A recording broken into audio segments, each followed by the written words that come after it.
full-time campaign manager, we can work together to get more members and more activists. And it's working. We've managed to grow our membership by more than a third in just 12 months. It's partly because of the approach we take. I'm a big believer in making campaigning fun. My priorities for the future are training and more training, getting more volunteers, and we need to get the support base for the party to carry out a massive campaign. We need to get more volunteers and capable to go onto the doorstep and engage with voters on a day-to-day basis. It is thanks to your support that we can continue to build capacity. Across the country, campaign managers like me are doing great work, winning elections, raising money and bringing in new members. Labour are ready. In the last 7 months, they have recruited 102 members of staff. So with your support, we can continue to build capacity and take the fight to Labour.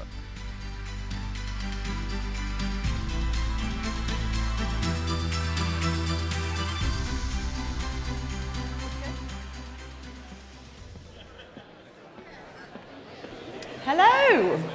Welcome everyone to this beautiful, beautiful theatre in Darlington. I'm Hannah Vaughan-Jones. I'm a CNN anchor and I'm hosting several of the hustings, as you may have already seen. We are currently about halfway through, or officially halfway through, for all the hustings in this Conservative Party leadership contest and the race, of course, to be the next Prime Minister. Both postal ballots, I believe, have already started to arrive, so it's really getting down to crunch time now. Just to explain the format of these hustings, and particularly this morning's husting as well, the candidates take it in turn. So first up this morning will be Boris Johnson. We'll get a video from his team and then a speech from the man himself, interview with me, and then the questions come over to you as well. Thank you to so many of you who've already posted questions to us or sent in your questions. And then after that, Jeremy Hunt will take to the stage as well in a similar format again. Speech, interview, and then Q&A. Please don't go anywhere in between the candidates. It is a very, very swift turnaround, I assure you. So stay in your seats. But before we get down to the main details, Andrew Sharp, who's the president of the Conservative National Convention, would like to address you. Good morning, ladies and gentlemen. I'm Andrew Sharp, as Hannah said. I'm actually chairman of the National Convention, but that's okay. No worries at all. And it's my pleasure to welcome you to this, the 8th of, I think, the 16 physical hustings that we're holding around the country. And it's great to see so many people here, but not at all surprising. The demand to attend these hustings has been pretty spectacular around the country. And, as I'm sure you're aware, has necessitated at least one change of venue. This is a very good exercise for our party. You will have already seen plenty of positive media commentary about the quality of the questions being asked. Even the Financial Times described the quality of the questions at one event as spot on, no less. And that helps dispel the typical media narrative about us, the members of our party. Although I note that the New York Times recently described us as a fanatical sect. Ladies and gentlemen, you don't look too much like a sect, but perhaps fanatical, I don't know. But no, look, the party that I and my National Convention officers know, and it's great to see James Pearson here, who just picked me up from the station, by the way, so an extra special thanks to James. The party that I and the National Convention officers know, the one that we see every week as we travel around the country, is made up of engaged and engaging men and women of every faith, colour, age and sexual preference. They're united by their belief in our country, our institutions, by an unshakable tradition of public service, and an admirable commitment to campaigning in all weathers. I've never met anybody in our party who cares where you're from. They only care where you're going. And we mustn't forget there's far more that unites us than divides us. Lord Hailsham said this: conservatism is not so much a philosophy as an attitude, a constant force performing a timeless function in the development of a free society. So we're here to undertake a solemn duty as part of that commitment to a free society, because we're not just electing a party leader, but a Prime Minister. And of course, the ballot papers are dropping onto doormats at the moment. Now, the country we love would expect us to ensure that this process is rigorous, and Hannah will make sure that's the case today. We need a Prime Minister who will deliver Brexit, but also beat our political opponents. And those of us who knock on doors week in and week out know only too well that our political opponents, in some cases, are much less committed to a free society than we are. So we made the case at the party board that the leadership campaign had to reach every part of the United Kingdom, and that all members should have access to at least one hustings. There was absolutely no disagreement about this, and at this point I'd like to thank the party chairman, the Right Honourable Brandon Lewis MP, for his support. And I'd also like to thank him more generally for his support for the Voluntary Party. Can I also, while I'm at it, thank the regional team here in the North East, led by Richard Bell, who've been great advocates for your region. Before I hand over, could I ask one further favour on the subject of resources? You'll have seen the literature on your seat about the Campaign Manager programme. Could you please take a moment to read it and please support this initiative? As you know, where we have campaign managers, we do better than where we don't. It's pretty simple. But it's a hugely expensive undertaking, and at the moment we're overly reliant on others to help us. Can I ask that we actually live by our Conservative values on this and help ourselves? And can I also remind you that you will see some people rattling buckets on the way out. Please do contribute generously, it will help us. So that's it from me, a few brief words. Please enjoy your event, and please make sure that your questions are spot on as well. Thank you very much, ladies and gentlemen. Right now, before we hear from the first candidate vying to be the next Prime Minister, let's hear from his campaign team. This is Boris Johnson's campaign video. Nice to see you. Hello, good morning. Hello. Yes, of course you can. If I get in, we'll come out deal or no deal on October the 31st. Good man. We'll do that. Thank you very much. Would that make you come back and vote Conservative again? Yes. That's the spirit. Yes. But we've got to have the courage to tell the people of this country that we can do it if we really want to. And that's the only way, actually. And you're the only person that can do that. A lot of teachers are telling me that they feel that the funding per pupil isn't high enough. We need more police out there, but sometimes I think we need... And stop and search? Yes. Totally with you. I'm scared. My daughter used to live in the road. University. Safe big city it was when I used to run it. I can tell you we got crime down by 20%, we got the murder rate down. But I also think we need to be supporting the wealth creators in the business sector, because otherwise you're not going to have the dosh to invest. Right. Cut some taxes and you'll get more money in. Would you normally think of yourself as a Conservative voter, would you say? No. No? Ever?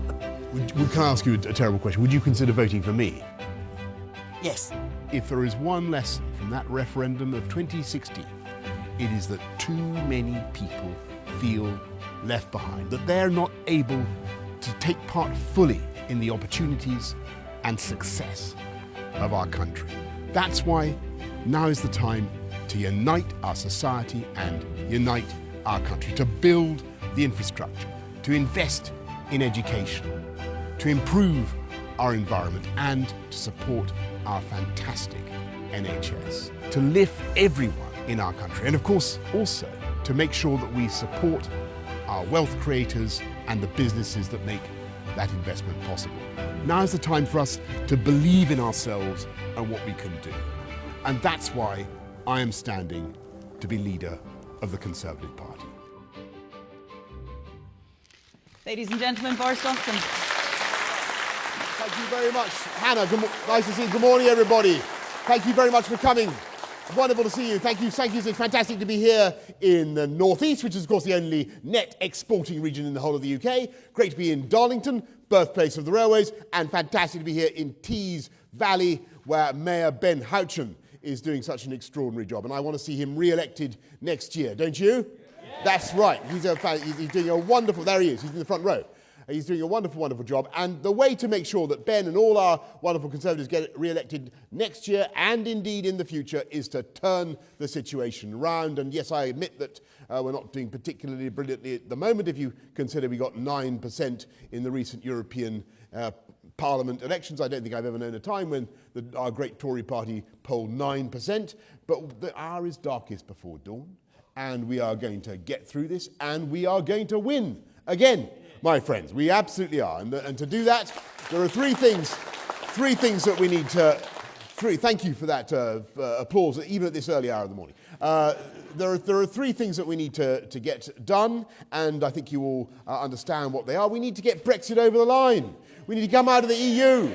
Come out of the EU by October the 31st and restore trust in politics and in our party. And there are three things that we need to do. Obviously, we need to make sure that our European Union friends, the EU nationals, the 3.2 million people in our country, have their rights protected. We should have done that 3 years ago, in my view. Pass that into law in Parliament. Number two, take that money, the 39 billion, at the upper end of the EU's expectations, I might say, and suspend it in a state of creative ambiguity over the talks until such time as we get the answer that we need, and then take the problems of the solution of frictionless trade over the Northern Irish border, and there are lots and lots of very practical solutions to those problems, and they apply to all the areas where the UK and the EU will trade, in Calais or wherever, Rotterdam.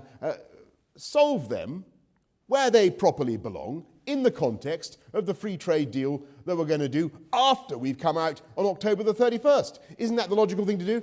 Do that and protract the existing arrangements, and we will have a very, very smooth and orderly exit from the EU. But in case our friends and partners say they don't want that, in case they say non, rien ne va plus, you can't change anything in this withdrawal agreement, we're not going to compromise, well, okay, then we've got to get ready for a no-deal exit. And do you think this great country can do it?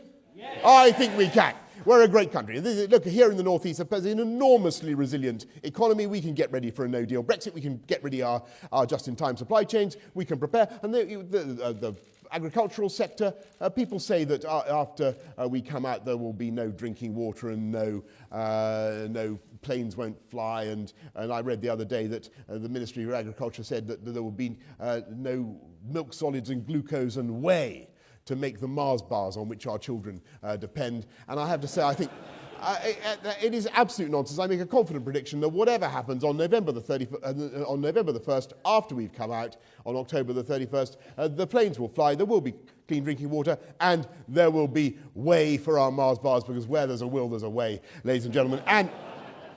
And there will be Parmos, by the way, here, which I have eaten many times, I'm glad to say, in the company of my friend Simon and Clark and others. And then we have a fantastic opportunity to relaunch our party, to galvanise the country with our vision, which it's very, very simple, of modern progressive conservatism. And we will do incredible things to unite our country in the way that I hope, you can see we united London. If you remember, 11 years ago when I became mayor, we had 4 of the 6 poorest boroughs anywhere in the UK in London. And when I stepped down after 2 terms, we had none of the poorest 20. And that was because we did fantastic things with infrastructure, with technology, and we cut crime massively. We need to do the same thing across the UK. Get more police out on the street, cut crime, back them up with stop and search, do far more with transport infrastructure. I want to be the Prime Minister who does for Northern Powerhouse Rail what I did for Crossrail in London, for the West Midlands what I did with the tube upgrades. We should be putting in full fibre broadband across the whole country. It's a disgrace that Spain has 90% coverage of full fibre, 85% coverage. We have only 7% here in this country. No more manana approach to full fibre. We can do it, and we must do it. And I would also say that we have a fantastic opportunity to level up our education funding, as I've pledged, across the country, so that we increase funding for schools around Britain, but also to take advantage of exit from the EU. It's time we started backing the incredible potential of areas like Teesside, and how about having a free port in Teesside, which you could do, as Ben has rightly proposed. As Ben has proposed, take advantage of leaving the EU to turbocharge business and manufacturing here in this area. Fantastic opportunity to take back control of our tax arrangements and tariffs and do a free port. And of course, there is one guy who doesn't get any of that, who doesn't understand the wealth-creating side of the economy at all, who would destroy. It's not just that he backs Hamas and Hezbollah and all the rest of it. He would put up taxes on inheritance, on pensions, on income, on financial transactions, on corporation tax would go up to the highest level in Europe. You know who he is. He's Jeremy Corbyn and his Labour Party, a far, far left of any incarnation of the Labour Party I've known in my lifetime, except, of course, the London Labour left. And I would remind you that the last time I was called upon to defeat an emanation of the London Labour left considerably wilier and more devious than Jeremy Corbyn, a guy who actually sacked John McDonnell for lying and being too left-wing, if I recall correctly, in the form of Ken Livingstone. We came from behind. We came from behind, we overhauled it, and we defeated the London Labour left when our party, the Great Conservative Party, was 17 points behind in London. We did it then, and we're going to do it again. We're going to prick the twin puffballs of the of the Brexit Party and the Liberal Democrats, who are sprouting saprophytically on the sense of decay in politics. We're going to knock Jeremy Corbyn and the Labour Party for 6. My friends, we must win, we can win, and with your help, we will win. Thank you very much, and I hope I can count on your support. Thank you.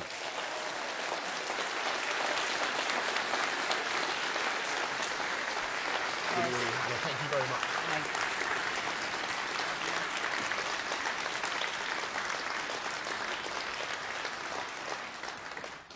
Boris Johnson, as Foreign Secretary, yes, intelligence information was held back from you due to concerns over your discipline. How does that make you feel? Well, it's not true, but I obviously can't comment any further on intelligence matters.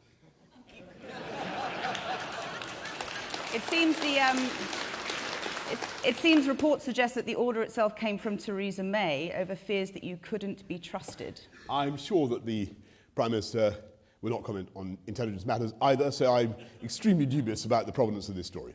But were you aware at the time that perhaps some sensitive information was being held back from you? Look, it's not true, and I don't comment on intelligence matters. So you deny it altogether? I do. Okay. Have you made any gaffes in your time in politics that would concern people? Yes, I have, and I'm proud of many of them because the important point about gaffes is that very often, and some of them obviously I regret and I've apologised for, but very often a gaffe turns out to be the round unvarnished. When people say that you're making a gaffe, what you're really doing is saying something that is true and necessary, and. But it's also potentially a security risk. Well, again, sorry, if you were going back to that question, I thought I don't comment on intelligence matters, and the story that you've adverted to is not true. Okay.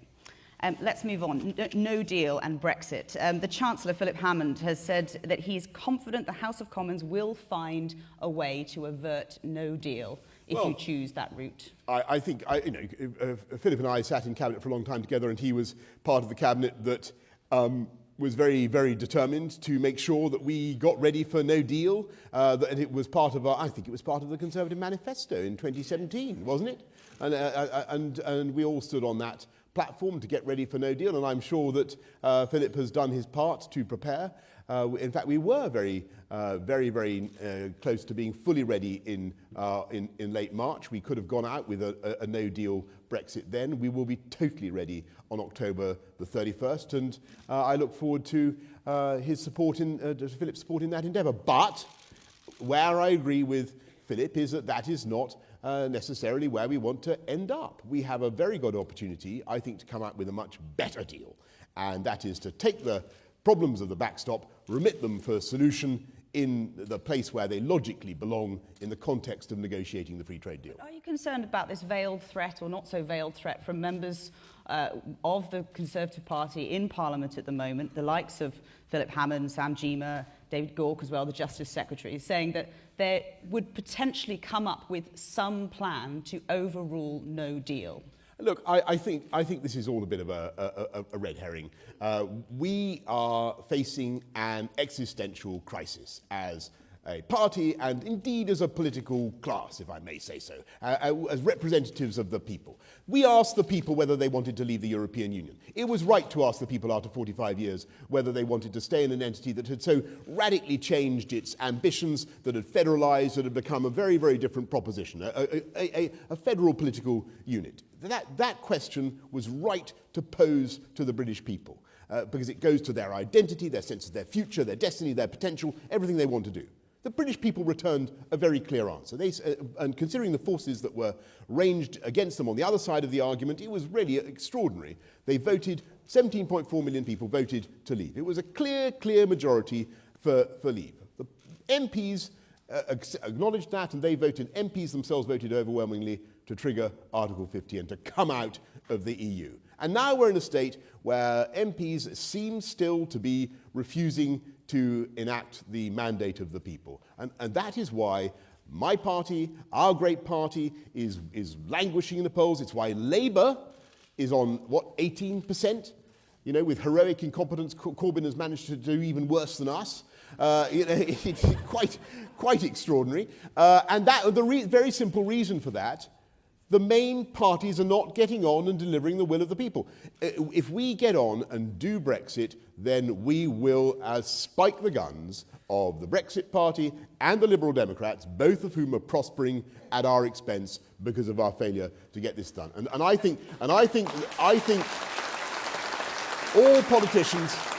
all politicians can see this, and I hope that Philip and Sam and all the friends that you mentioned can see that too.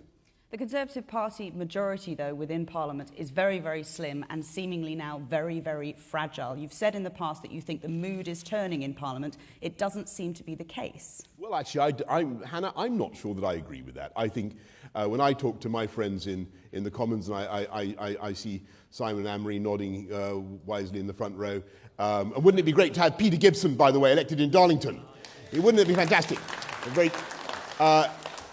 I think people can see that we need to come together, and one of the advantages, at the risk of being immodest, but now is the moment. One of the advantages I think that my candidacy presents is that I already have more than half the parliamentary party, and it's growing the whole time.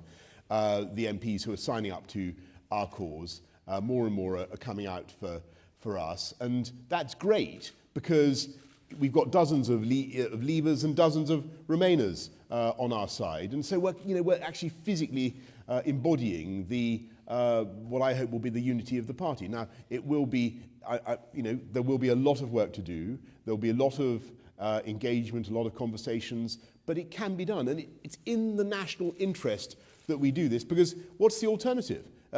More loss of trust, hemorrhage of support, and ultimately, we all know where that will lead. It will lead, I'm afraid, to the Brexit Party colonising huge chunks of our political territory, the Liberal Democrats taking it as well, and that means, I'm afraid, Jeremy Corbyn and the Labour Party. And we don't want that. It does seem, though, that it's not just the party that's potentially wavering on you as well, but also the country at large. A YouGov poll just last month on who would make a better Prime Minister had 41% for Jeremy Hunt and 29% for you. Does that concern you? Well, look at my record in London and in defeating the Labour left and in winning very difficult elections. Don't forget that nobody said that I could win in London in 2008, let alone in 2012, and nobody thought that we could win the referendum, and we did. So I think, I'm absolutely certain that I represent the best chance for our party to come together to get Brexit done and to defeat Jeremy Corbyn, and that's our prime function. You mentioned before about no deal preparations, how they were almost in place by the end of March, and they will be in place now by the end of October. Have no deal preparations in between that period, though, been inadequate? Well, I think what certainly happened was that there was a sliding off after March the 29th, and it is absolutely true to say that we slightly sagged on our oars. And we now need to brace again and get things really ready. And I think one of the problems has been that business has understandably been a bit confused about what they're supposed to do, because they have half the cabinet telling them that no deal's totally unconscionable and mustn't happen at any price, even though they stood on a manifesto to get ready for it.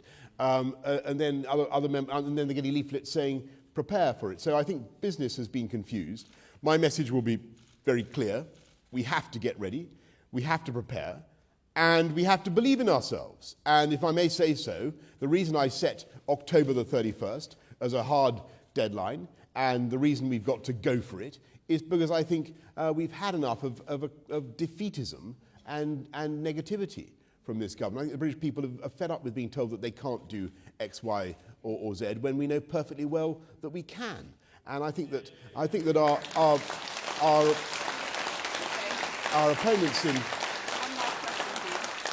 I think that across the table in Brussels, they need to look deep into our eyes and think, my goodness, these guys really are going to do it, and they're ready, and if necessary, they will come out on WTO terms, and yes, they probably will survive and prosper. So I know what we're going to give them the deal that they want, and that is the way forward. And if we want to minimise the risk of a disruptive and disorderly Brexit, the most important thing to do is to prepare for a no-deal Brexit really thoroughly now, and we can do it.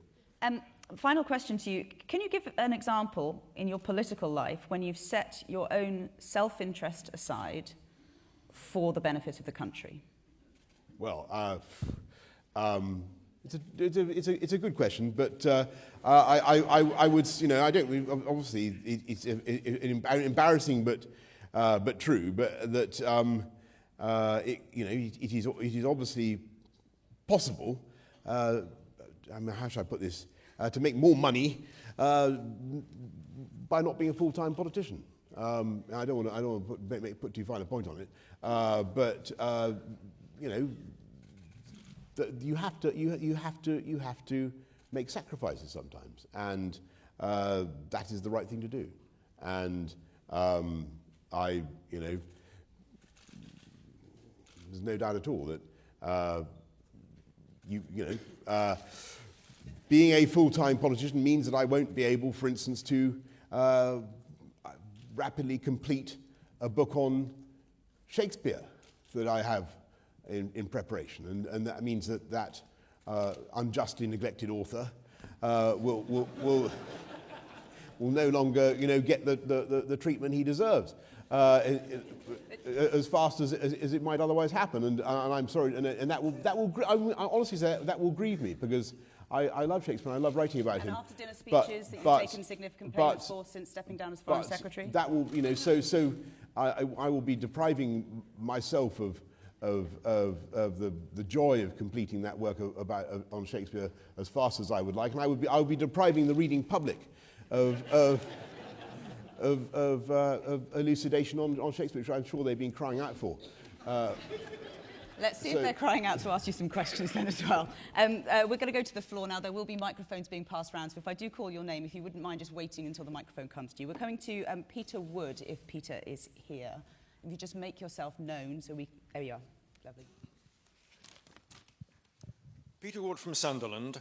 What is your commitment to the Northern Powerhouse, and in particular improved transport links throughout the north of England?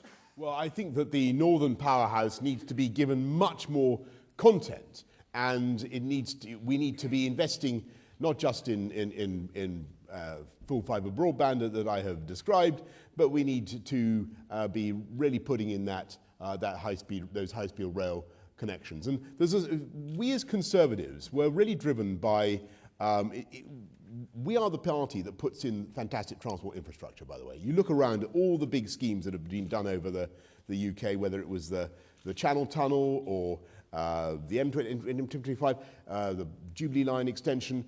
It's always Conservatives who drive these things forwards. And that's because we know that they're vital for improving the prospects for economic growth, but they're also vital for social justice. Let me explain. Unless you put in great transport infrastructure, you're going to make it much more difficult for people on modest incomes to live near their place of work and to commute.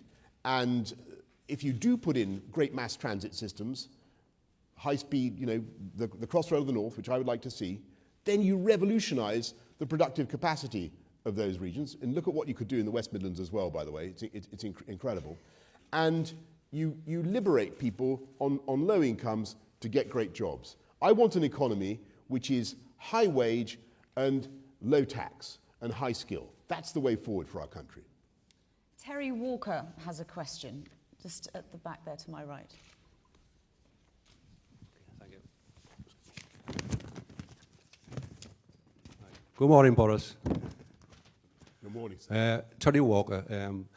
When Brexit happens, will our fishing industry be returned to its former status, and will we reimpose the 12-mile limit? Well, Terry, what I can certainly say is that we will be taking back control of our fisheries. I can't comment on exactly on what we'll do with the 12-mile limit, but we will want to be championing UK fishing again and making sure that we reverse the sellout of Ted Heath in the 1970s, who basically traded away UK fishing rights in the last moments of the UK accession talks. We cannot have that again. And by the way, fisheries is a fantastic argument to make to the people in Scotland about how the Brexit will actually cement the union. Because I ask you, do you really believe that the SNP will, once we've made a great success of Brexit and we've come out in the way that I've described, and we're doing all the things, you know, free ports and all the rest of it in the UK, do you think they're really going to go to the people of Scotland and say, we've got a brilliant idea, we're going to go back, Scotland's going to join the EU, and it's going to join the Euro, and we're going to hand back control of Scottish fisheries to Brussels? I don't think that's a winning ticket for them. So taking back control of our fisheries is absolutely vital. But we've also got to make sure that we have people who, you know, we have the productive capacity in the UK to take advantage of our fishing resources, because a lot of them clearly are being fished by other countries at the moment, and that has meant a decline in UK fishing. So there's a massive opportunity, but it will need some support and a proper strategy for fishing as well. Zach Moody has a question. Zach, in the centre there, if we can get a microphone to Zach.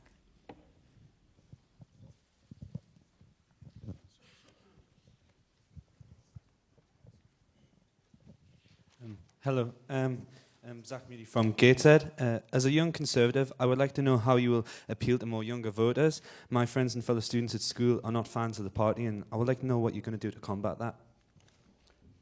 Thank you. My experience actually is that many young people are attracted to conservatism once you explain what it's all about, and it's all about giving people opportunity. And I've talked just now about giving every kid in the country the same basic tool to make the most of their lives with better educational funding, both in primary and in secondary school. And I want to level up education funding around the country, not a seesaw, but level up education funding. I also want to see us do something to tackle student debt and the high interest rates that students pay on their debt. It's a massive Ponzi scheme, all this debt that is being racked up by students at the moment. I think there's very little chance it will all get paid back. We need to think about the way that is working. And I think that young people basically want to be given the chance to take part in our great, free market economy. And when they can't get a share of the value of their home, when they can't get on the property ladder, when there's no prospect of home ownership, of course they feel excluded. And this is a problem particularly acute, obviously, in the southeast, but across the country. We need to be helping young people into home ownership. And that means building more good quality homes, not on the green belt and not on greenfield sites. There is plenty of room on brownfield sites to build fantastic homes, and we should be helping young people to have a share of their homes. Or into home ownership. Last point, the environment. In my experience, young people care passionately about the future of their planet. They want to know that we're the party that understands that and also champions the environment, and we are. We've got a fantastic record of environmental improvements, and this is the party that champions clean battery technology, all the improvements in air quality that we've seen over the last few years. We're the party, I think I'm right to say that the Labour has more or less given up on the green agenda because we're doing so many things, whether it's reducing the use of plastic bags or whatever. We're doing so many things on the environment that they feel that the Tory party is now the party of a cleaner and better environment. And that is a winner for us. It's a winner. It's also, by the way, the right thing to do, because the jobs that we're creating in clean technology will continue to expand for generations to come. And they offer, and here in this part of the country, they make all sorts of wind turbines and so on, which are revolutionary stuff that will not only generate energy cleanly and efficiently, but also provide jobs. And that's a message that we can really sell to young people, I think. Dan Reid.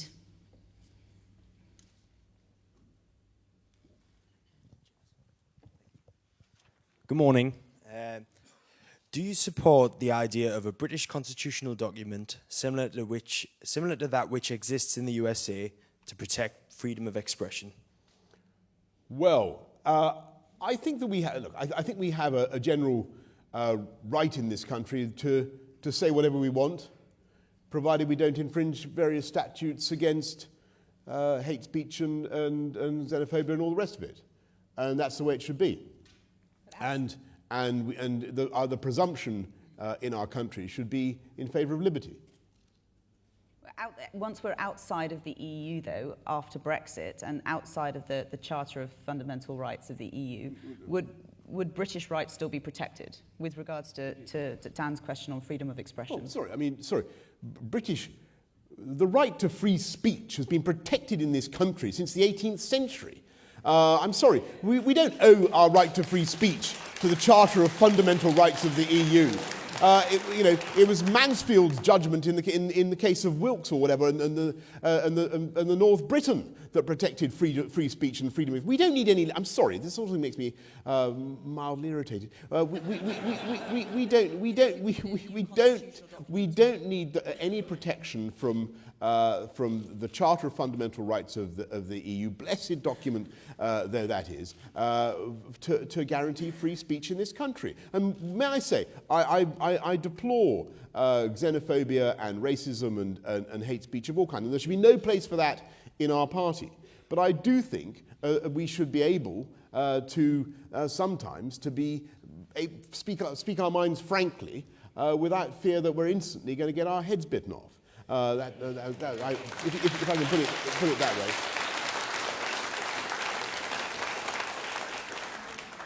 Anne Murphy has a question. Is Anne here? Yes, just over there.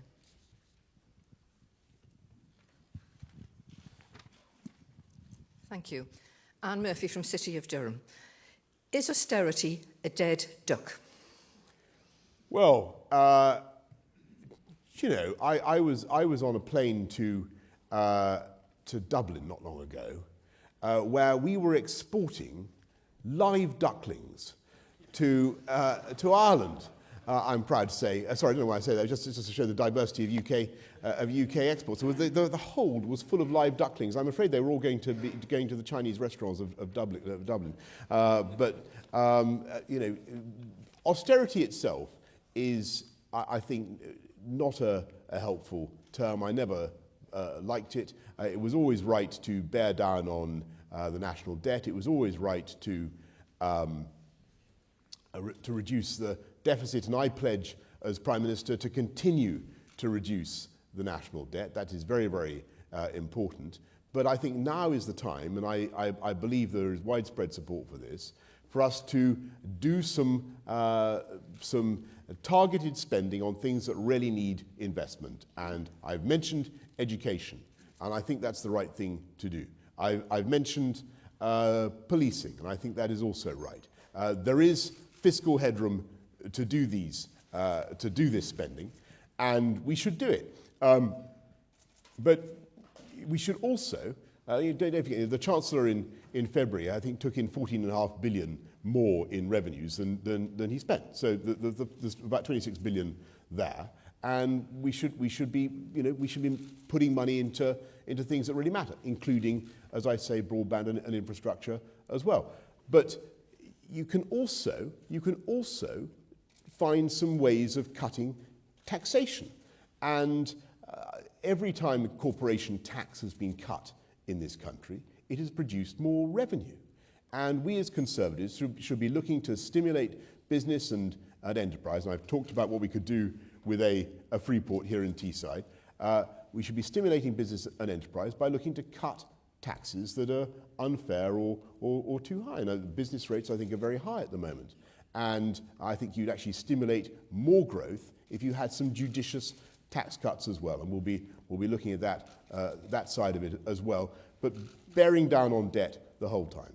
So just to confirm then, deal or no deal, is the age of austerity over? I never liked it. I remember Dave Cameron saying to me he wanted to have an austerity Olympics, and I said, no way, mate, no way. That was not the stuff to give the troops. What we wanted was a great Olympics. And, we will do things. Yeah, you've got, obviously, you've got to be fiscally prudent. Labour always goes wrong because they tax and spend too much. You've got to be very, very careful with the public finances. We will continue to bear down on government debt. But sometimes there are fantastic investments that you can make where you can borrow at low rates, particularly for infrastructure, and you can continue to reduce the size of government borrowing, and that's what we should be doing. Lynn Marsay has a question.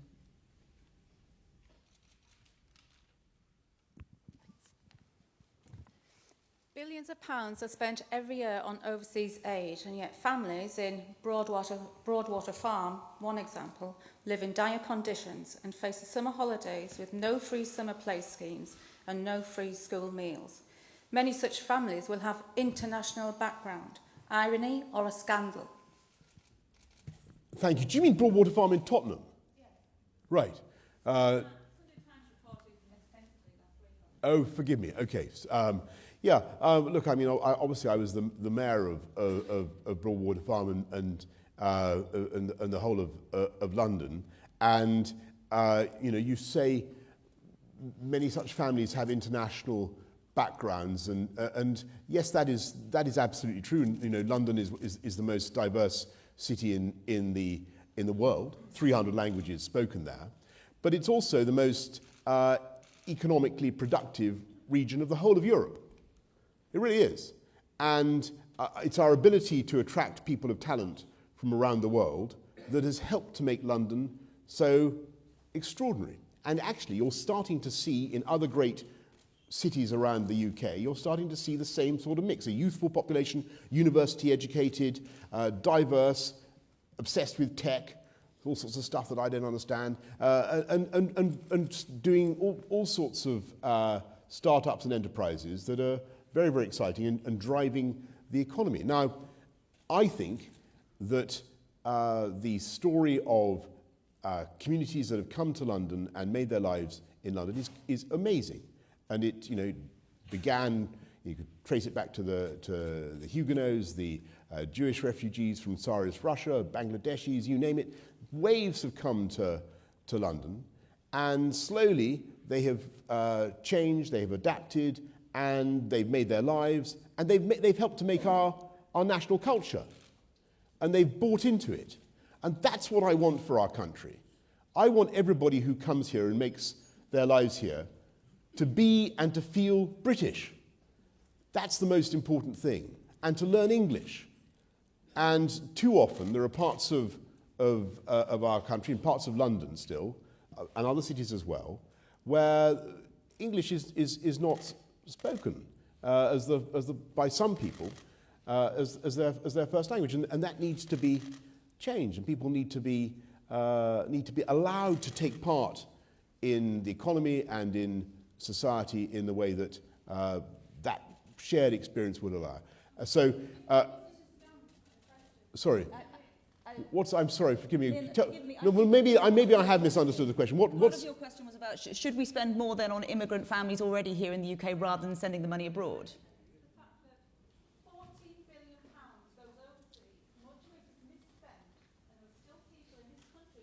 Oh, I see. You're talking about overseas spending.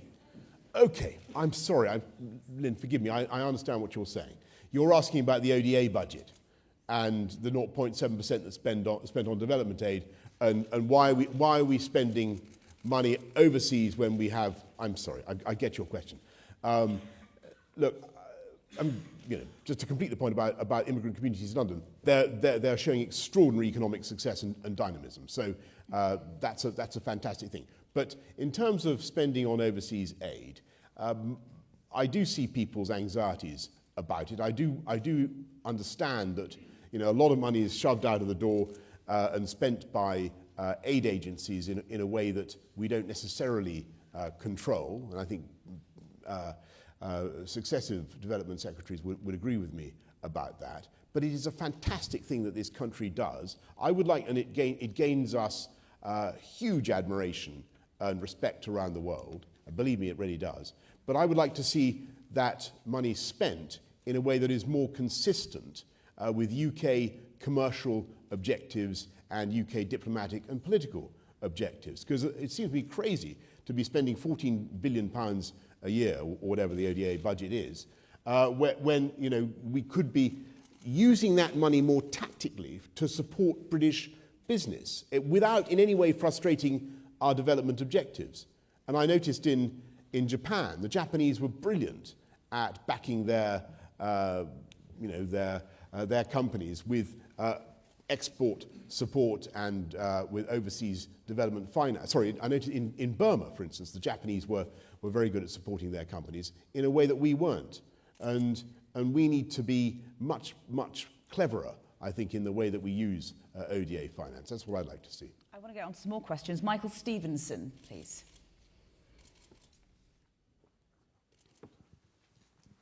We can maybe pass the microphone along.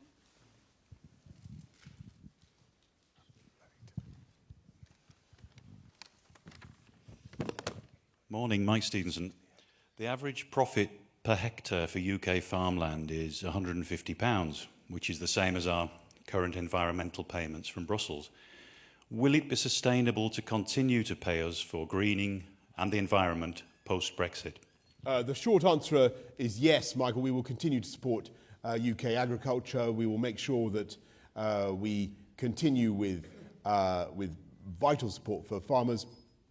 And when we do free trade deals, we will make sure, as we will make sure that we don't allow stuff to come in that doesn't conform to UK standards on hygiene or animal welfare. I think that's very important. But we certainly won't be going for an immediate, New Zealand-style revolution in agriculture. We will be wanting to make sure that our farmers are properly protected.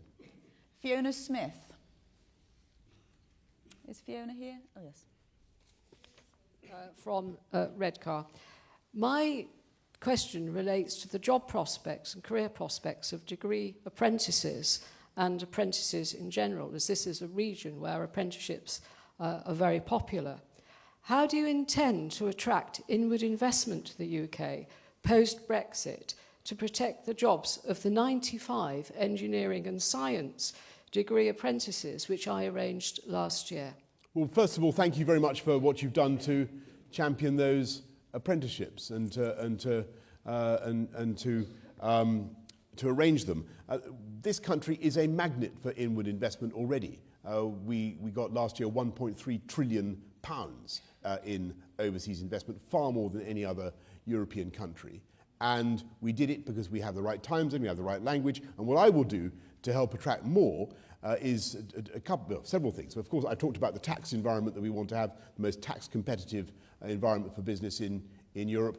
I've talked about free ports, but I think you can also do more to support apprenticeships with FE colleges and with technical training. I think our universities are the best in the world. We should be very proud of them.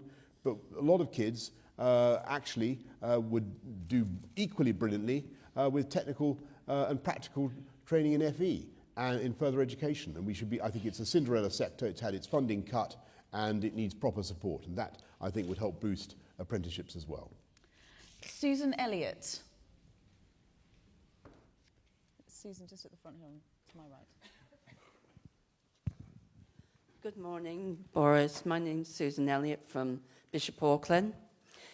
It's known that a number of Conservative MPs didn't vote to accept Theresa May's deal due to the fact their constituents voted to remain.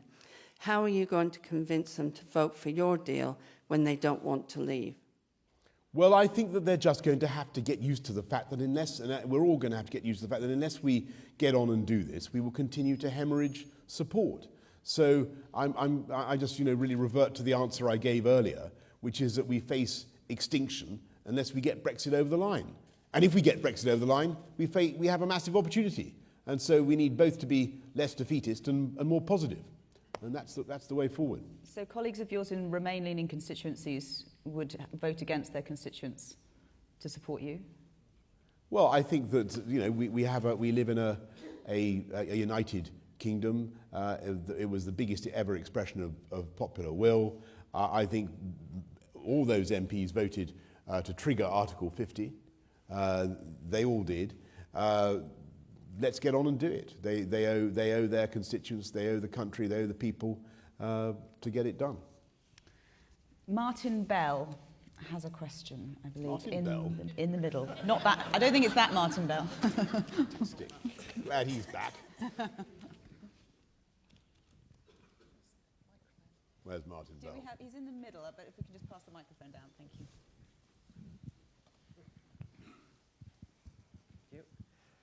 Martin Bell. Let's time hop. 12 months from now, what is your prediction for the future state of our country? Thank you.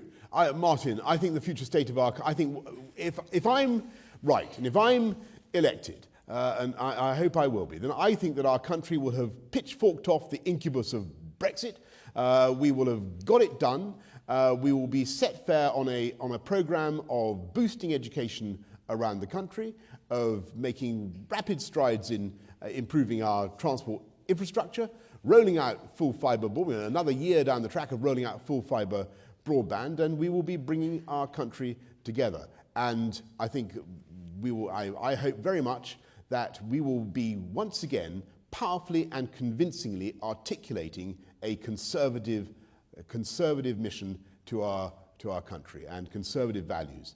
And if we can recover our voice and our confidence, we can make the moral case for conservatism and the Conservative Party. If you support wealth creation, if you support business, that's the way to pay for fantastic infrastructure, great public services, an amazing NHS, and everything else that makes our country wonderful. It's a balance. And I think that in 12 months' time, miraculously, the gloom will have lifted, optimism will have returned, and we'll have got a great Brexit deal, and we'll be negotiating free trade deals, above all with our European Union friends and partners, but with the rest of the world as well. And I think that we'll all be in much better fettle. That's my confident prediction. Will you be Prime Minister? Well, that's my earnest in hope. 12 months' time. Sorry, I submit that wasn't that obvious from the foregoing. I mean, that's really... yes, I should perhaps have said, for the absence of doubt, I believe that all those things would be best achieved with me as leader. Clearly, it's... Prime Minister in 12 months' time. Yes, that's absolutely my intention. Okay. And I think there is every reason to be confident in our country and to believe in ourselves. And what I think has been lacking from politics for 3 years has been a sense of what this country can do. And it's been an incredible privilege to do this election campaign over the last few weeks and months, because you see all the extraordinary things that are happening in Britain. You're shunted, or you meet people who have started doing new businesses, and you understand the range of energy and activity in the UK. And whether it's building ultra-low carbon ships in the Isle of Wight, I had no idea, exporting them to Mexico, or a fantastic sausage factory I went to yesterday in somewhere in Yorkshire, where the sausages blew up as I was trying to make them. But they're exporting sausages now to Australia from Yorkshire, and that is the kind of energy and enterprise this country has. We lead the world in all the high-tech fields of the 21st century, whether it's bioscience, pharmaceuticals, high-tech, academia, culture, media, the arts, you name it. We're miles ahead. But we at the moment, I'm afraid, we are painfully lacking in self-belief. And there's one group... We are over time. Anyway, Hannah's going to try and shunt me off the stage now, quite rightly. But all I want to say is that around the world, people admire and love and respect this country, and if only we could see ourselves as others see us, I think we'd learn a fantastic lesson. Boris Johnson, thank you very much indeed. Thank you.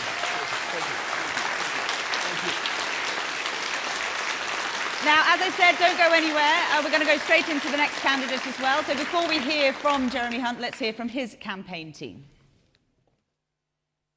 The most striking quality about Jeremy Hunt was his unwavering commitment to get results. I think perhaps part of that is to do with his background in business. No matter what the obstacles were, he was prepared to push through them. He wanted to get results. I've seen him deliver on the things that matter most to the British people. He has credibility from all sides. I trust him on Brexit.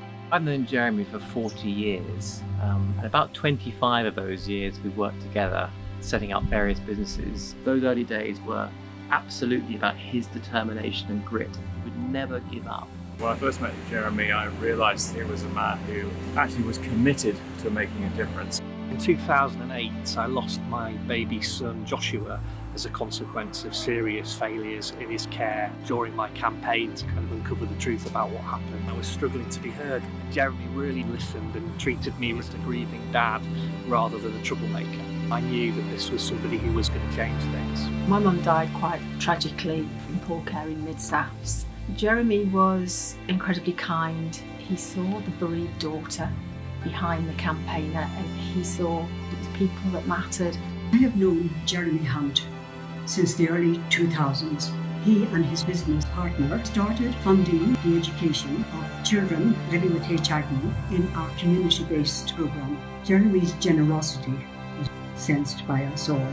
That desire to make a difference really drives him. It's never been about him. It's always been about what he can do to help others. The work he's done will save the lives of countless babies, and other families will not have to go through the kind of pain that we did. People often underestimate Jeremy because he comes across as being such a polite and generous and nice person, and he is. But I remember hearing him warning the EU not to mistake British politeness for British weakness, and I thought that just about sums him up. I was pessimistic about the London Olympics. I thought, we could mess this up. I remember talking to Jeremy in the build-up. He said, no, we're a great country. We can do this if we have the right mindset. The delivery was outstanding, but also had this element of fun. I know that Jeremy was very involved in getting that balance right. He believes in Britain as a force for good in the world. He's shown strong values at the FCO and consistently good judgment. Negotiating, toughing it out when things get really difficult, keeping going, having a vision. Those are the skills that we need in a Prime Minister. He's a unifier. He's somebody who can reach out to different groups of people. My dad always taught me that politics should be about making a difference in ordinary people's lives. And Jeremy made a huge difference to our lives. He gave us hope, and that for me was the main thing, that he gave us hope in some very, very dark days. Ladies and gentlemen, please welcome Jeremy Hunt. Hi, Hannah. Hello. Hi.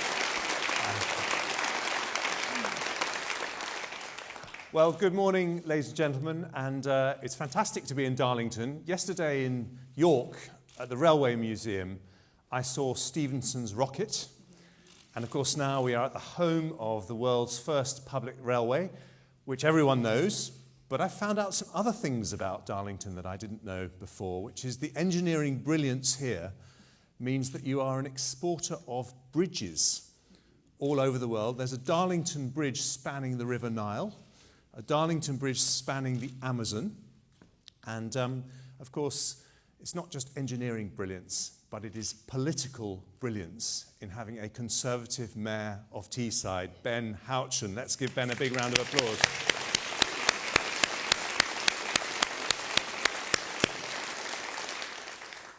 And something else which is interesting, but perhaps not quite so world-renowned, is that Darlington is the home of Student Finance England. And I'm just wondering if we can use that engineering brilliance to reduce the extortionate 6% interest rate on student tuition fees, which is a big problem in attracting young voters. And that's one of the things I'll do. Now, I'm here to tell you what I want to change as our Prime Minister. And to govern is to choose. And I have 4 priorities, which I want to tell you briefly, and then we can talk about more in the questions. But we can't do any of that until we deliver Brexit. And when it comes to Brexit, on no deal, there is not an enormous difference between me and Boris. We both want a deal. We're both prepared to leave without a deal if we can't get one. But the main difference is in the type of person that we send to Brussels and who is most likely to be able to negotiate a deal that can get through Parliament as the quickest and safest way of leaving the European Union. And if you choose me, I'll be the first Prime Minister who has a background as an entrepreneur. Now, how many people here have set up their own business? Can you just put your... Just look around. I ask this question everywhere I go. Hannah's seen it before. And this is our Conservative Party. We are the doers, the wealth creators, the risk takers. And what do negotiators, what do entrepreneurs do? I've given the answer away there. What do entrepreneurs do every day of their working lives? They negotiate. They know not to blink. They know to walk away. They know how to develop trust so that you can get a deal, because people only do a deal with someone they trust. And that is what I want to do for our country. And when we've done that, there is so much opportunity. As someone who's set up their own business, I want to fire up our economy to be the most high-tech, greenest, pro-enterprise economy anywhere in Europe. We have in this country the top universities in Europe, some of the very best ones in the world. Add that to all our technology entrepreneurs, the medicines we're being developed here. We have the chance to be the world's next Silicon Valley. And why does that matter? Because in this part of the world, you gave our country the first industrial revolution. That transformed our country. We could be the country that's home to the fourth industrial revolution. Driverless cars, drones, artificial intelligence, nanotechnology, all these things that will set us up for the future. And when it comes to those trade negotiations with Europe, mean that they need us every bit as much as we need them.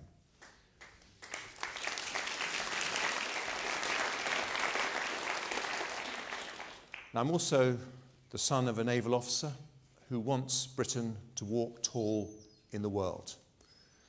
And you know, when I go to other countries, the thing that really strikes you and surprises you is that they have a whole lot more respect for us than we sometimes have for ourselves. And thanks to the service of my dad's generation, we won the Cold War, because we in this country never took peace for granted. And we're one of the very few countries that has consistently stood up for democratic values and the security needed to underpin those values. And that's why I've said I will spend a bigger proportion of our GDP on defence. Because I want us to be safe, but also I want to send a message at the point of Brexit that Britain is strong, Britain is confident, and Britain's voice will be heard in the world.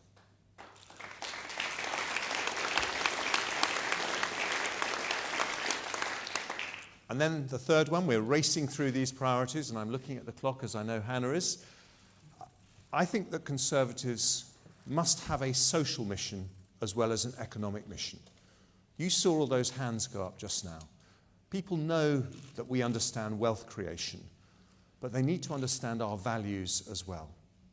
Now, I'd be the first Prime Minister who's been responsible for our NHS, and I'm incredibly proud of having done that for longer than anyone else. But I want our social mission to be education. Despite the brilliant reforms that Michael Gove was responsible for, we still have nearly a quarter of our primary school leavers who aren't able to read or write properly. And I want us to be the Conservative government that abolishes the scourge of illiteracy in our society. Because as Conservatives, we believe in opportunity for absolutely everyone. And I want us to be able to promise that every young person will leave education with a rigorous qualification so that they can get a decently paid job. Because we're the party that wants to put a ladder in front of each and every person as they start their life. Whether they choose to climb that ladder is up to them, but we're the party that's going to put it there. And then finally, a political promise to you. if I become Prime Minister, I will not take us into a general election until we've got more young people supporting our party. We can't be the party of aspiration unless the most aspirational people in the country are voting for us. Why does that matter? Because that was the reason that Corbyn did so well at the last election. Ignore that, and you ignore a Labour Party led by the most anti-British, anti-Western, ruthless, dangerous, hard-left cabal that we have ever seen in our history.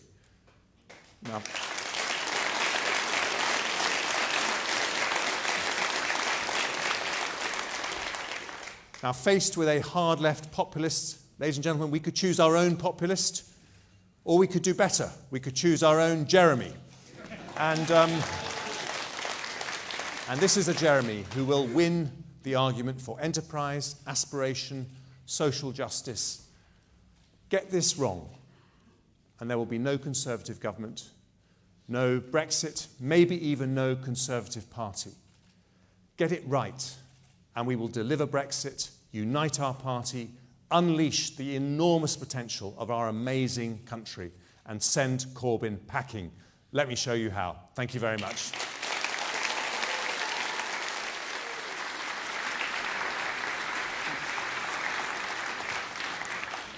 Jeremy Hunt, Foreign Secretary. We've heard today reports that when he was Foreign Secretary, sensitive information was withheld from Boris Johnson. Are you confident that you are seeing everything? Well, it's terrible that your very first question is one you can't give a straight answer to.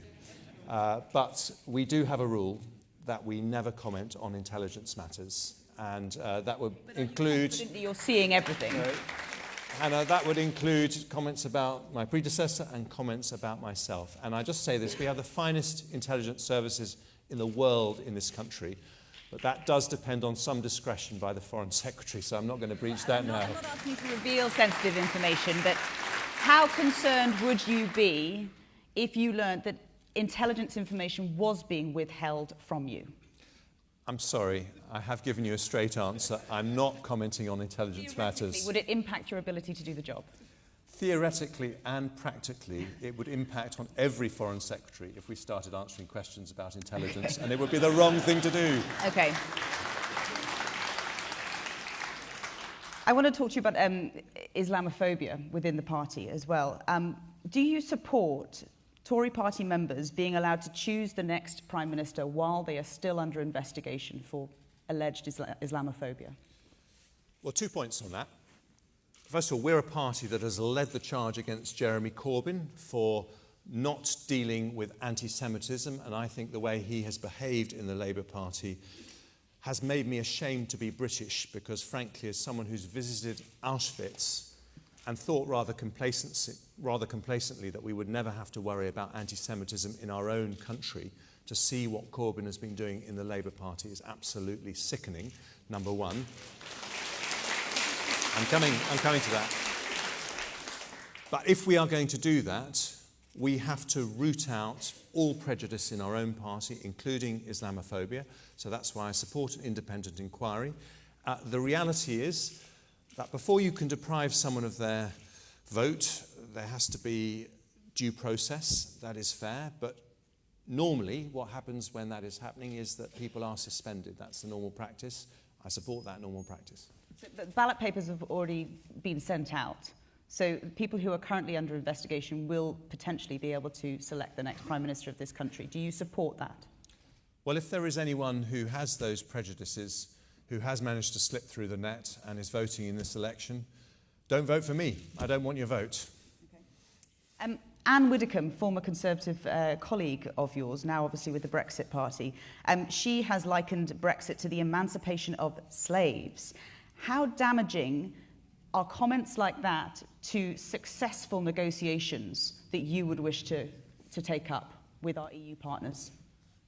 Well, I think they would be damaging to the atmosphere of trust that you need in negotiations if they came from the British government. But Anne Widdecombe is not in the British government. She's not even in the Conservative Party.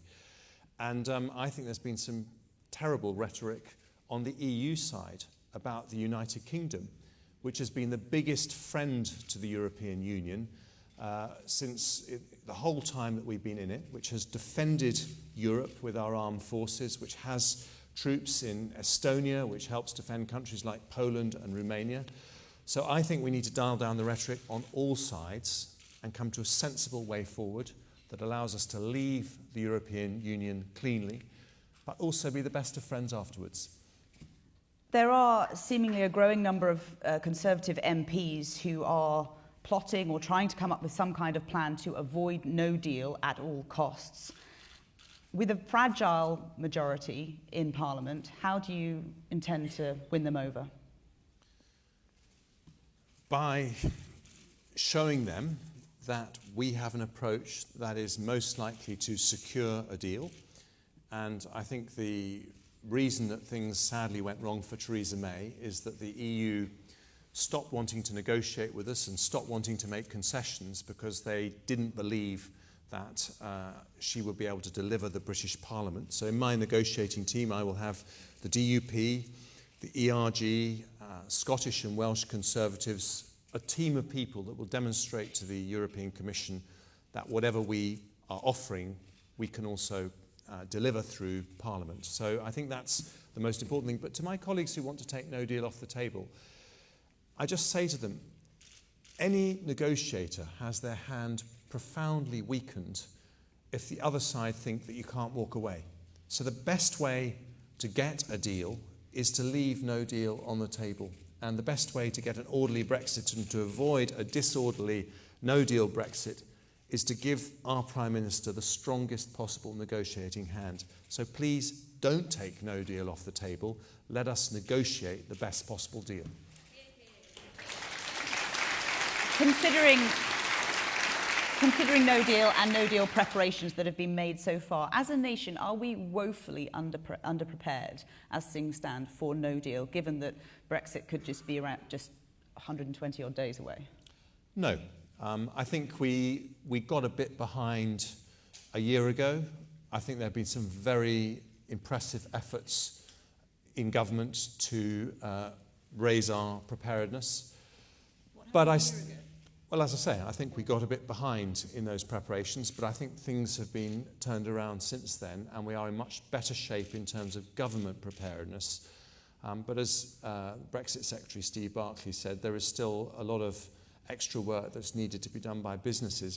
But in the end, this will be a shock. If you're a sheep farmer, the sudden imposition of 40% tariffs on lamb, if you export 95% of your produce to the EU, is a big shock. And that's why this week I announced a £6 billion package for the farming and fishing communities and for small businesses to try and help them adjust if we get through that. That will be part of my no-deal preparations. And I want to reassure people who've set up businesses like me that we will make a success of Brexit. We can make a success of no deal. But if there is dislocation, if there is disruption, the British government will be there for you to help you adjust in those challenging circumstances.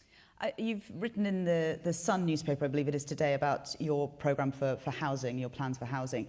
There's an editorial in the Sun as well which says that you deserve a place in the Cabinet even if not in number 10. Would you accept a place in Boris Johnson's Cabinet? After this leadership debate, we have to come together as a party. If we don't come together, then we will never get the Brexit deal through Parliament. We will never win a general election. And that is why I've always said that there will be a very senior place in my cabinet for Boris Johnson.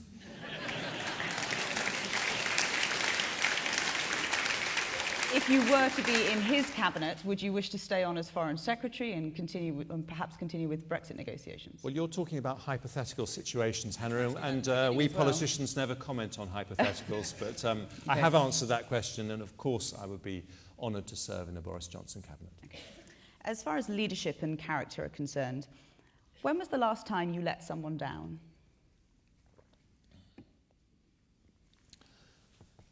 Well, I feel I'm letting down Nazanin Zaghari-Ratcliffe for every single day that she remains in jail while I'm Foreign Secretary.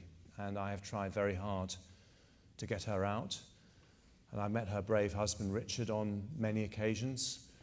And she has a daughter the same age as my daughter, and that is something that is a very big deal.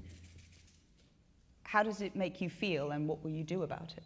Well, I'm trying to do everything I can, but the tragic thing about that situation is that there are others in prison, other British citizens in prison in Iran, exactly the same situation as Nazanin. Now, we respect their families' wishes not to go public with those cases.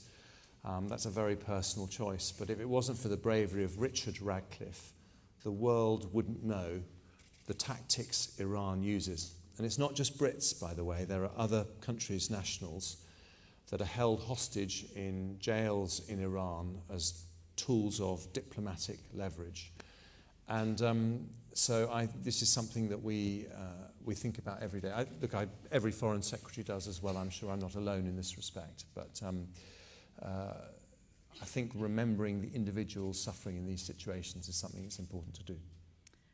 And the floor is open to you all now as well. The first question is going to come, I hope, from Sean Williamson, if Sean is here. If you just raise your hand if Sean is here. Yes. Hello, Mr. Hunt. My name's Sean Williamson. I'm 18 and I'm a Deputy Chairman of North Durham Conservative Association. The question I would like to ask you is, what is your view on political impartiality within the education system, and what must be done in order to ensure that there is political impartiality in schools and universities, as it is an issue that I've experienced myself? Sean, well, first of all, thank you for flying the Conservative flag, because I think when I was at university, like you, we were in a tiny, tiny minority. I remember standing up for the poll tax in a debate, almost as difficult as being health secretary for 6 years. And it isn't easy. Thank you also for helping to bring down the average age of our party somewhat, although very young audience we've got here in Darlington, of course. This is very important because this isn't just about being unfair to one political party or another political party. The whole foundation of our prosperity from the period of the Enlightenment onwards has been to move away from a society where if you criticize the Catholic Church, you face the Spanish Inquisition, to somewhere where you have the free flow of ideas. And that has actually been the heart of our country's imprint on the whole world when you look at people like Newton and Darwin and Adam Smith, the great, great thinkers that this country has nurtured. And so if our universities become territories where you can't argue the Conservative case because you'll get bullied or harassed, that is totally and utterly unacceptable. And I believe, of course, we talk about this as Conservative politicians, but the people who need to do much, much more about this are the Vice-Chancellors of our universities. I think there's only one Vice-Chancellor in the whole of Britain who openly says that he supports the Conservatives. And I worry that we are having a chilling effect in our institutions, and I think it's time the leaders of those institutions who say they support free speech showed an example by making sure it happens in their own campuses. Nicola Hunter. Is Nicola here? Nicola Hunter? Not sure. No, I'm going to read the... Well, actually, I'll move on and then come back to Nicola's question. James Kell. Is James here? Just at the front, or near the front. Where's James? Just 3 rows back.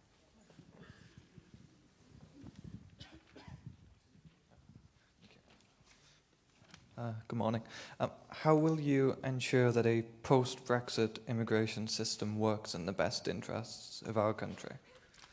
Very important question, James. And of course, one of the big benefits of Brexit is going to be able to control our borders and reassure voters up and down the country who have worried about immigration levels that this is something that they can have a say on through their vote in the general election.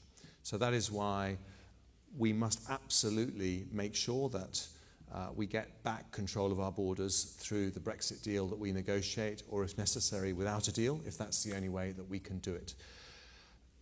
We need an immigration system that addresses people's concerns about migration levels, but also understands the needs of businesses and organisations like the NHS that depend on 20,000 EU nurses, 10,000 EU doctors. So how do you square the circle between those two different approaches? Well, the answer is through our education system. And when I was in the NHS, I increased the number of doctors we train by 25%, the number of nurses we train by 25%, one of the biggest ever increases in doctor and nurse training, because I thought it was absolutely ridiculous that we fail to train enough people at home and then end up having to import them from overseas. So the long-term way that you reduce the need for people to come from overseas is by training up our own people to do the best jobs, the highest paid jobs, the most qualified jobs, and that's what I do. Currently, the system, I believe, for Tier 2 workers, skilled workers within the country is very, very expensive for small, medium-sized businesses. How would you change that, given the fact that they are crucial, vital to these businesses and their function? Well, I am a bit worried about the proposals around the £30,000 salary limit, because I think that is too high for the needs of many businesses. And I want to look at whether that is the appropriate level. I think the way we should do this in a post-Brexit context is to get an independent commission to look at what the needs of business actually are and give advice about how we set those levels in a way that works for business. But the long-term solution is to transform our education system so that our people in this country are getting the qualifications they need. As I mentioned in my opening comments, we have a very good education system for the half of school leavers who go to university. 1 or 2 university degrees I would question, but on the whole, if you go to a good or outstanding Ofsted and a good university, you'll get an education as good as anywhere in the world. I think we have a national blind spot around the consistency of the education we give for the half of school leavers who don't go to university. And if they had rigorous qualifications in the way they would in Switzerland or Germany, that meant that they could get some of those decently paid jobs, then that would allow you to bring migration levels down. William Oxley. If you could raise your hand. Oh, at the back there. Yeah, William Oxley from Yorkshire's food capital, Malton, or somewhere in Yorkshire. Do you really have plans for the North, or is it just going to be more warm words and platitudes? Well, very important question, William. Yes, I do. And that is why, and I appreciate that this is not always popular with Conservative Party members, but that is why I think we have to back HS2, because we have been talking about the North-South divide for a very long time. Now we have the opportunity to bridge it. But we also need to have Northern Powerhouse Rail, and I talked about becoming the world's next Silicon Valley. And in my plans, I've said that we need to have 2 tech triangles in our country, London, Oxford, Cambridge, and a northern tech triangle to make sure that that tech revolution happens throughout our country. And, as a Conservative Party, if we remain the party of our southeastern heartlands, we will never win the marginal seats like Stockton South that we need to get back, like Middlesbrough South and Cleveland East, which we need to hold. That is why we have to be the party of the whole country. So that is why my commitment to those transport projects is unequivocal. And staying with the theme, Jacob Young has a question at the front, on the front row here.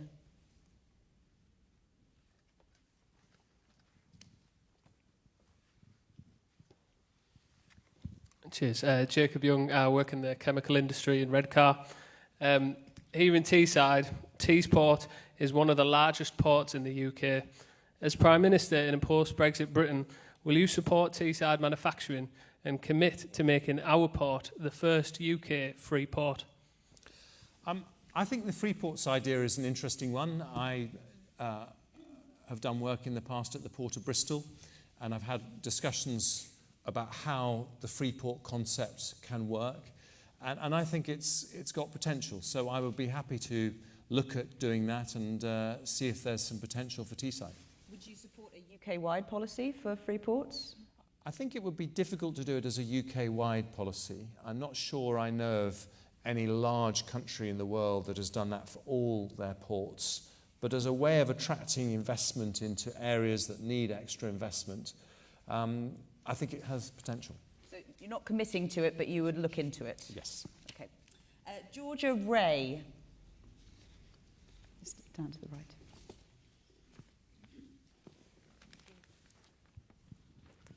Hi, Georgie Ray from Northumberland. I'm not quite sure if this question is as germane to you as it might have been to Boris, so forgive me. The Good Friday Agreement simply does not allow a hard border in Ireland, and the technology does not yet exist for a soft border. So given this fact, it seems that Britain just cannot leave the EU in the near future. It seems to be an impossibility. And I wonder why this fact was never broached during the course of the referendum. I can't ever recall this being mentioned. Thank you. Thank you, Georgia.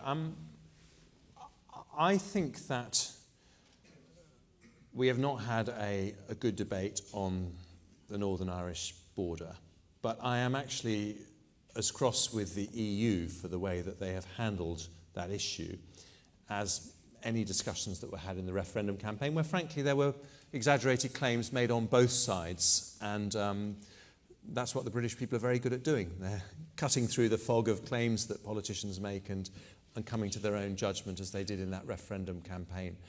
I believe there is a technology solution. I don't believe it's new technology. I think it will take some time to put it into practice, so it's not something that you could have ready in a matter of weeks. And we've had an excellent Alternative Arrangements Commission led by two MPs, Nicky Morgan and Greg Hands, and I think their work is good. The EU haven't wanted to talk about this because, of course, they would prefer us to stay in the customs union where we have to follow EU tariffs. And that was really why they so strongly supported the backstop. I think they must know now that the backstop will never get through the UK Parliament, and that's why it's time to engage properly on technology solutions. And I think that if you think about how technology is transforming every other aspect of our lives, in 10 years' time, when it comes to the transit of goods, most countries will have what the Germans call invisible borders, where things are done through registering advance on the internet. Checks are done at the factories at either end, and you don't need to have those checks on the border. And the way we're going to solve this is through an absolute commitment to no return to a hard border on the island of Ireland, imagination about what technology is capable of doing, and also honesty with the EU, because they too don't want to leave without a deal. So embracing the possibility of technology is the way to get a win-win for both them and us. Tom Watson. Not that one.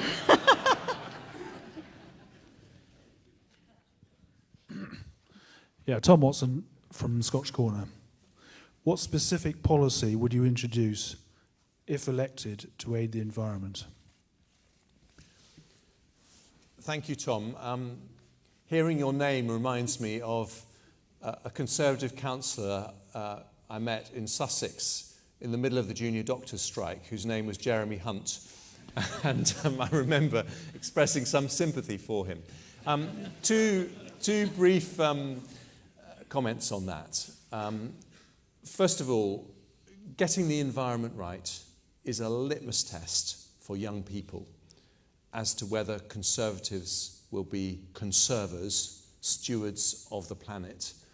And if we're going to get their support on board, this is an absolute test of values for them. and we have to show them that we are true Conservatives and we will leave the planet in the same or a better state than it is today. But you said specific policies. So I want to give you one, and this may lose me a few votes, but I'm going to say it anyway. We are unfortunately going to have to dig up our roads again in order to have 1 gigabite ultra-fast broadband connections to all our homes over the next few years. This is the way technology is going, and we absolutely have to do this if we want to be at the forefront of the changes in technology.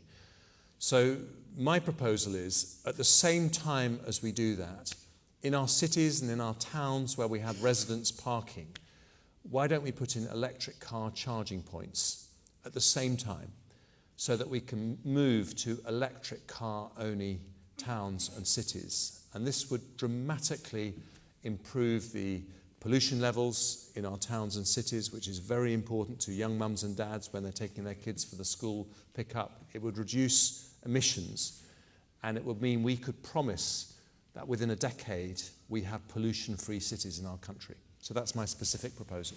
The sale of electric vehicles and hybrid vehicles has dropped significantly from this month in comparison to this time last year. Is that the government's fault, infrastructure fault? Well, I think we need to do more to incentivise the sale of electric cars. I think it's a big opportunity for this country, and I don't know the reasons why there's been that specific drop in the last month, but we should be in favour of them. And do you support Theresa May's current plan to be carbon neutral by 2050? Yes. You do? Yeah. Trevor Brooks, please.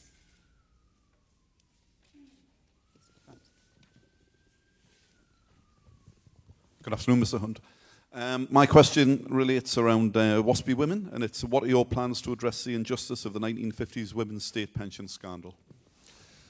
Well, I understand the injustice. I've had constituents who've come to me and are understandably very angry. So I think the equalisation of the pension age was the right thing to do. We are a society where we must treat men and women absolutely equally. And again, I appreciate this isn't popular with everyone, but I think we are going to have to gradually raise the age at which people draw their pension, because we are all living so much longer, because we had an absolutely outstanding health secretary for 6 years who put years and years onto people's life expectancy, whoever he may be. And so those are difficult choices, but nonetheless they are the reality. Now, when you decide you're going to make those changes because they're the right thing to do, you then put in place support for the women who are affected by the rising of the pension age so that it is the same as for men. And that support invariably has a cut-off point, and the people the wrong side of that cut-off point are directly affected. So what I've committed to do is to re-look at that issue. I'm not going to go further than that, but I do make that commitment because I've had too many constituents who've come to me and explained to me how very unfair the current situation is. Jane Branch, sort of just off the centre there.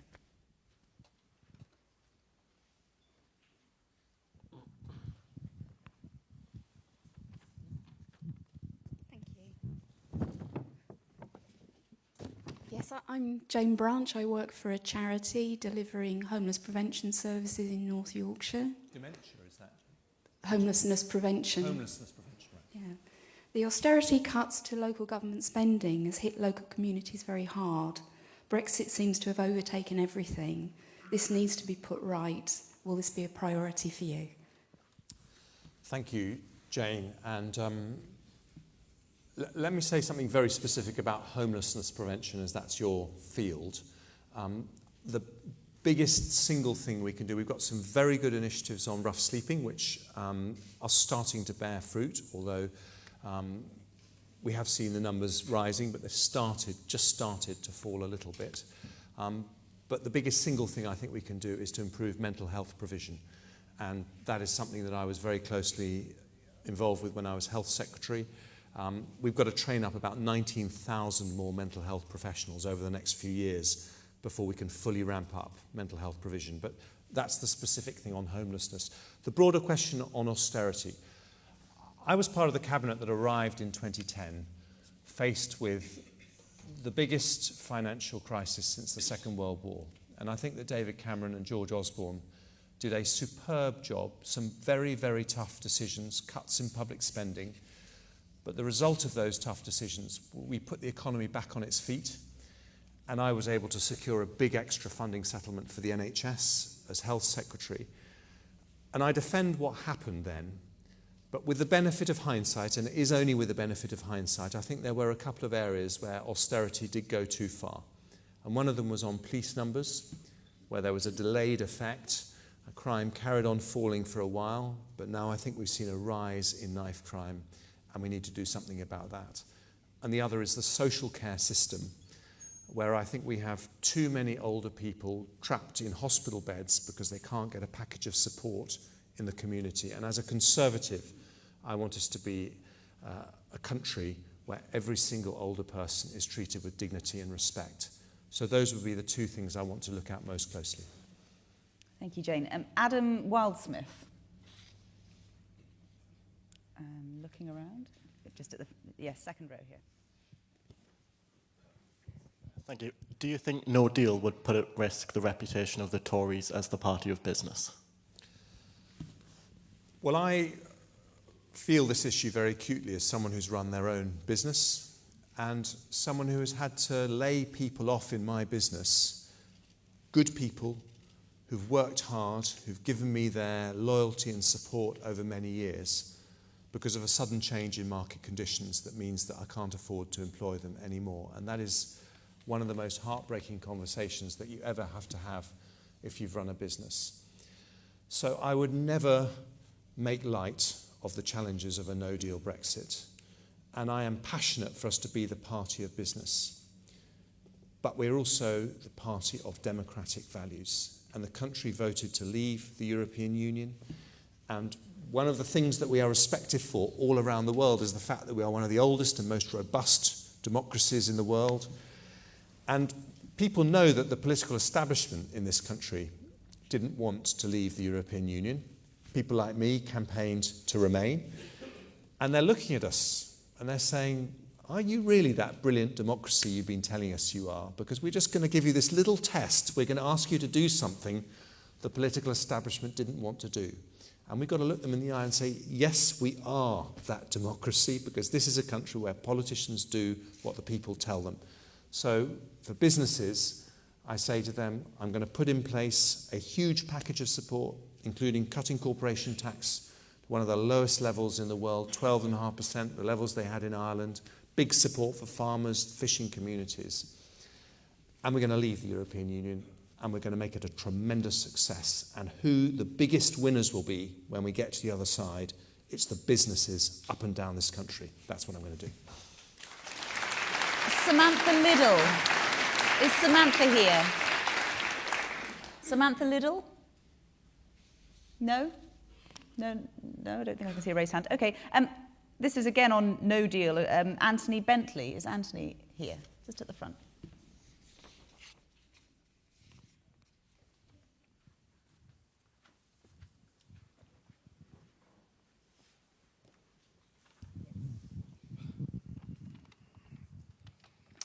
Good afternoon. Tony Bentley from Seaham in County Durham. On no deal, we will be reliant on the new trade partners, and each of those will be looking to maximise their own advantage, either politically, for example, China, South America, or economically, our friends in the EU or USA. How would you balance these conflicting interests? Well, one of the biggest jobs that we are going to have to do post-Brexit is to secure trade deals all over the world. And people always look for advantage in a trade deal. But the biggest advantage to both sides in a trade deal is to remove barriers to trade. And that's what trade deals are all about. When I went to Edinburgh 3 weeks ago, I stood, or maybe it was, time is flying at the moment, it may have been a little bit further than that. I remember standing under the statue of Adam Smith, who was the person who understood how powerful trade can be. And this is the country that understands more than any in the world the benefits of free trade. And so I am absolutely confident that we will be able to argue the case for free trade deals, particularly because I have people like Liam Fox supporting me in this campaign, who has been an outstanding trade secretary and a brilliant advocate for free trade. So we have the Americans, who are very, very keen to bring down tariffs and quotas and restrictions on trade between ourselves and the United States. The trade deal with China would be an excellent one to have. We don't have one at the moment. The EU doesn't have one with China, and there are some more complex issues to do with that. When it comes to the EU, they have a trade surplus in products with us. So there's clear economic advantage to them to doing it. So I am confident we will get brilliant trade deals. It'll take us a few years to do so, but we'll set ourselves up for the future. Foreign Secretary Jeremy Hunt, thank you very much indeed. Thank you.